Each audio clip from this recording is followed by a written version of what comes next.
सीमा के बालों में बचपन से बहुत जुएं थीं। इसका कारण था सीमा का कई कई दिन सिर को ना धोना, ना ही सिर की सफाई करना। ये आदत उसके बड़े होने पर भी नहीं छूटी। जब वो कॉलेज गई तो कोई भी उसका दोस्त बनने को तैयार नहीं था। सब लड़कियां उससे नफरत करती थीं। यार मेघा, जरा अपना हेयर ब्रश तो देना, मैं लगता है घर पर ही भूल आई हूँ। ना बाबा ना, तेरे बालों में तो जुएं हैं, तुझे तो मैं अपना हेयर ब्रश कभी भी ना दूं।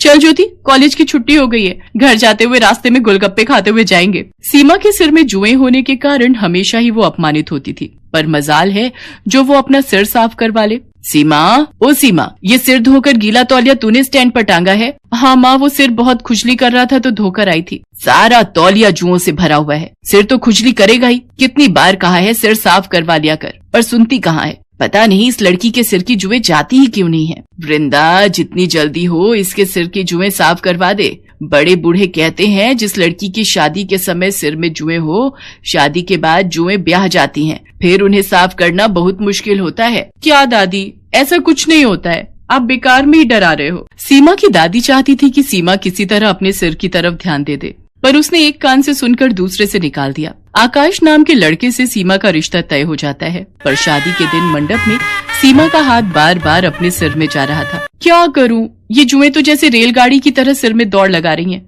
जुड़ा होने के कारण उन्हें रेंगने के लिए जगह जो नहीं मिल रही होगी। अरे मत घूमो। सीमा, आकाश, एक दूसरे के गले में जयमाला पहनाओ। क्या हुआ सीमा, तुम बार बार अपने सिर में खुजली क्यों कर रही हो? वो पता नहीं, मेरे जूड़े में लगी पिनें चुभ रही हैं। कितनी बार इसे बोला था अपना सिर साफ कर ले, नहीं तो जुएं खुजली करेंगी, पर ये लड़की मेरी सुनती कहाँ है। अब शादी के बाद किस किस से छुपाएगी। सीमा की शादी हो जाती है, पर वो अपने सिर को हमेशा घूंघट से ढक कर रखती थी। सीमा बहू, तुम सचमुच बहुत संस्कारी हो, पर हमारे यहाँ सिर ढकने की कोई जरूरत नहीं है। हम अपनी बहुओं से पल्ला नहीं रखवाते। माँ जी, मुझे सिर पर पल्ला रखना अच्छा लगता है। सीमा जब अपने कमरे में जाती तो आकाश के सो जाने के बाद वो सिर को बुरी तरह खुजाने लगती। वो बाथरूम में खड़ी होकर अपनी जुओं वाली कंघी से सिर को काटने लगती, जो उसकी माँ ने उसे छुपाकर पर्स में रखने को दी थी। 2-3 दिन तक तो ठीक रहा, पर एक दिन आकाश अचानक चिल्ला उठा। माँ, मेरे सिर में बहुत खुजली हो रही है, लगता है कोई कीड़ा काट रहा है। क्या कीड़ा? जरा अपना सिर तो दिखा। हे भगवान आकाश, तेरे सिर में 2 जुएं चल रही हैं। जुएं? ऐसा कैसे हो सकता है माँ, हमारे घर में तो किसी को भी जुएं नहीं है। माँ, आपके बालों में भी एक जूं चल रही है, वो आपके सफेद बालों में साफ दिखाई दे रही है। क्या? पकड़ तो जरा। आकाश और उसकी माँ के सिर में भी जुएं पड़ जाती हैं। उस दिन तो बात छुप जाती है, पर एक दिन घर में कीर्तन हो रहा था। सब लोग उसमें ध्यान लगाए बैठे थे। सीमा ने डर के मारे सिर पर घूंघट डाले रखा, पर सबके बीच सीमा के सिर से साड़ी का घूंघट नीचे गिर जाता है। तभी एक पड़ोसन की नजर सीमा के सिर पर जाती है। हे भगवान सुषमा, तुम्हारी बहू के सिर में कितनी जुएं हैं। छी छी छी छी छी छी। राम राम राम, जुएं वाली बहू है सुषमा की। खबरदार जो मेरी बहू के खिलाफ एक लफ्ज भी बोला। अरे हो जाती हैं जुएं किसी न किसी के सिर में, पर इनसे छुटकारा भी तो पाया जा सकता है। तुम्हारी बहू बेटियों के सिर में कभी जुएं नहीं पड़ी, जो तुम मेरी बहू के पीछे पड़ गई हो। माँ जी कितनी अच्छी है जो मुझे सपोर्ट कर रही हैं। कहीं ना कहीं गलती तो मेरी ही है। अगर आज मैं अपना सिर साफ रखती तो मेरे सिर में जुएं ना होती, तो माँ जी को यूं अपमान न झेलना पड़ता। मैं जुओं का इलाज करूंगी, अपने सिर को बिल्कुल साफ रखूंगी। मैं माँ जी को निराश नहीं होने दूंगी। अगले दिन ही सीमा एक अच्छे स्किन के डॉक्टर से मिली और कुछ खाने और लगाने की अच्छी दवाइयाँ लिखवाकर उसने अपना ट्रीटमेंट शुरू किया। रेगुलर इलाज करने से धीरे धीरे सीमा के सिर की जुएं कम होने लगी, और एक दिन ऐसा आया जब उसके सिर में एक भी जू नहीं थी। उसका पूरा सिर साफ हो चुका था। थैंक यू डॉक्टर, आज आपके कारण मुझे अपने सिर की जुओं से छुटकारा मिल गया। सचमुच मेरा तो बहुत सिर दर्द रहता था, हर समय बेचैनी होती थी। सीमा बहुत खुश थी। आज उसने अपने सिर को घूंघट से नहीं ढका था। वो सम्मान से अपने साफ और सुंदर बाल खोलकर बेझिझक घूम सकती थी।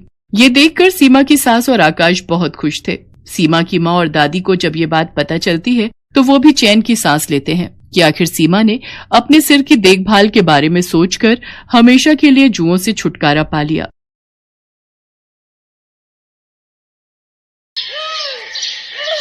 प्रिया शादी करने के नाम से डर रही थी और बार बार अपनी मम्मी से एक ही बात कह रही थी।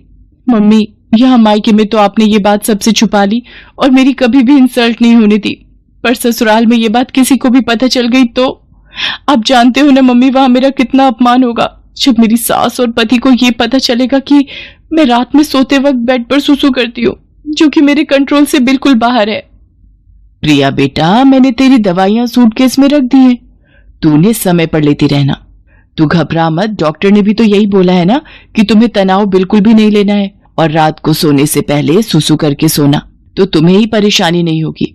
अपने खाने पीने का ध्यान रखना और सोते समय अपने मोबाइल में आधी रात का अलार्म भी लगा लेना, जैसे यहाँ लगाकर सोती हो। प्रिया उस वक्त माँ की बात को सुन लेती है, पर उसके मन में इस बात को लेकर बहुत डर और घबराहट पैदा हो रही थी। कुछ दिनों बाद प्रिया की शादी हो जाती है और वो अपने ससुराल आ जाती है। कुछ दिन तक प्रिया अपने फोन में अलार्म लगाकर सोती है, तो सब कुछ ठीक चल रहा था। पर एक दिन प्रिया, अचानक मुझे ऑफिस के काम से बाहर जाना पड़ रहा है, पर मैं 2 दिन में वापस आ जाऊंगा। तुम इस बात को लेकर मेरे से नाराज तो नहीं होना? नहीं नहीं, मैं भला क्यों नाराज होने लगी। आपका काम पहले है, आप अच्छे से काम करके लौटना। अरे रवि बेटा, तू चिंता क्यों करता है, मैं हूं ना बहू का ख्याल रखने के लिए। हम दोनों सास बहू खूब मजे करेंगे। रवि काम से बाहर चला जाता है। उसी रात, प्रिया बेटा ये देख, मैंने हम दोनों के लिए कितनी बढ़िया वाली आइसक्रीम मंगवाई है, हम दोनों मिलकर खाते हैं। पर मैं तो आइसक्रीम खाती ही नहीं हूँ, क्योंकि ठंडी चीजें खाने से मुझे और ज्यादा सुसु आता है। पर माँ जी को मना कैसे करूं, उन्हें बुरा लगेगा। मुझे आइसक्रीम खानी पड़ेगी। है ना कितनी बढ़िया वाली आइसक्रीम, हमारे यहाँ की मशहूर आइसक्रीम है। एक काम करो, जब तक रवि वापस नहीं लौटता हम दोनों सास बहू एक ही कमरे में सो जाती हैं। रात को सोते समय गप्पे मारेंगे। जी जी ठीक है माँ जी, जैसा आप कहें। अब क्या करूं, मुझे माँ जी के साथ सोना पड़ेगा। कहीं रात में मेरा सूसू निकल गया तो मेरी तो सारी सच्चाई माँ जी और रवि के सामने आ जाएगी। उस रात प्रिया 2 बार अलार्म लगाकर सोई थी, इसलिए वो रात में 2 बार बाथरूम हो आई थी। पर चिंता और डर से वो पूरी रात सो नहीं पाई थी। वो रात तो जैसे तैसे कट गई। अगली रात जब प्रिया अपनी सास के साथ सोई तो उसका फोन चार्ज नहीं था। इस वजह से उसकी बैटरी खत्म हो गई और फोन स्विच ऑफ हो गया। प्रिया गहरी नींद में थी, तो उसे पता ही नहीं चला कि उसे रात में उठकर बाथरूम जाना है। अगली सुबह जब प्रिया सोकर उठती है, उसका पूरा बिस्तर गीला था। घबराहट से उसके पसीने छूटने लगते हैं। प्रिया की सास ये सब देख लेती है और गुस्से में प्रिया पर चिल्ला पड़ती है। इतनी देर में रवि भी वापस आ जाता है। रवि बेटा, हम बेड पर सूसू करने वाली बहू ले आए हैं। मुझे तो सचमुच इसे अपनी बहू कहते हुए शर्म आ रही है।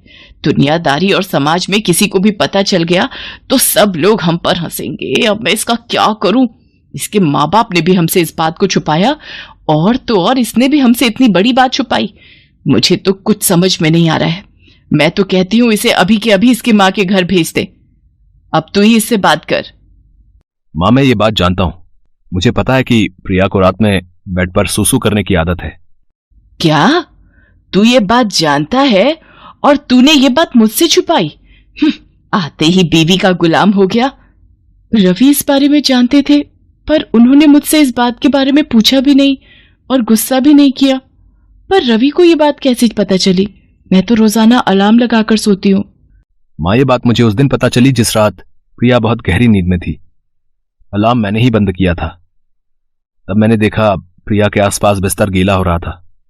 मैं उसी वक्त समझ गया था। प्रिया, तुम्हें याद होगा जब उस दिन तुमने मेरे उठते से ही बेडशीट चेंज कर दी थी ताकि मुझे पता ना चले। माँ, प्रिया की नजर से सोचो, वो खुद इस आदत से कितनी शर्मसार होती होगी। शायद ये कई रातें सो भी नहीं पाई है।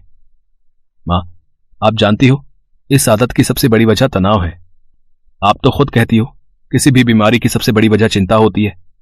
और माँ, हम कितनी बीमारियों का शिकार होते हैं, पर उन्हें ठीक करने के लिए इलाज के साथ साथ हमें अपनों के सहयोग की भी तो जरूरत होती है। तभी तो हम बीमारी से लड़कर ठीक हो पाते हैं। माँ, इस वक्त प्रिया जिस जगह खड़ी है शायद हम दोनों उसका अंदाजा भी नहीं लगा सकते। इस वक्त प्रिया को हम दोनों के सहयोग की बहुत जरूरत है। अच्छा माँ, एक बात बताओ, अगर यही आदत मुझ में होती तो फिर तुम क्या करती? मेरे ठीक होने में मेरी मदद करती या फिर मुझ पर गुस्सा करके मुझे घर से निकाल देती? माँ, अगर आप प्रिया को इस घर में नहीं रख सकती तो मैं प्रिया को लेकर कहीं और चला जाऊंगा। रवि की बातों को सुनकर प्रिया की आंखों में आंसू भर आते हैं और वो रो पड़ती है। सचमुच रवि एक अच्छा पति होने के साथ साथ एक अच्छा इंसान भी था। मुझे माफ कर दे बेटा, तू ये घर छोड़कर चला जाएगा तो मैं किसके सहारे रहूंगी? मुझसे बहुत बड़ी गलती हो गई प्रिया बहू, मुझे माफ कर दो। मुझे तुम्हें समझना चाहिए था, न कि तुम्हारी कमी को ढूंढना चाहिए था। एक माँ होकर भी मैं तुम्हारी परेशानी को समझ नहीं पाई। नहीं माँ जी, आप मेरी माँ हो और माँ कभी अपने बच्चों से माफी नहीं मांगती। मैं सचमुच कितनी भाग्यशाली हूँ जो मुझे पति के रूप में रवि और माँ के रूप में आप मिले। प्रिया अपनी सास के गले लग जाती है। ये देखकर रवि भी बहुत खुश होता है। प्रिया अब रात में तरल पदार्थ ज्यादा नहीं लेती थी और समय पर सोती थी। प्रिया रात में कभी अलार्म से ना उठ पाए तो रवि उसे उठा देता था ताकि प्रिया को रात में कोई परेशानी ना हो। प्रिया की सास और रवि प्रिया को खुश रखते थे। धीरे धीरे रवि और सास के सहयोग से कुछ समय में ही प्रिया की ये आदत पूरी तरह से छूट जाती है। Thanks for watching.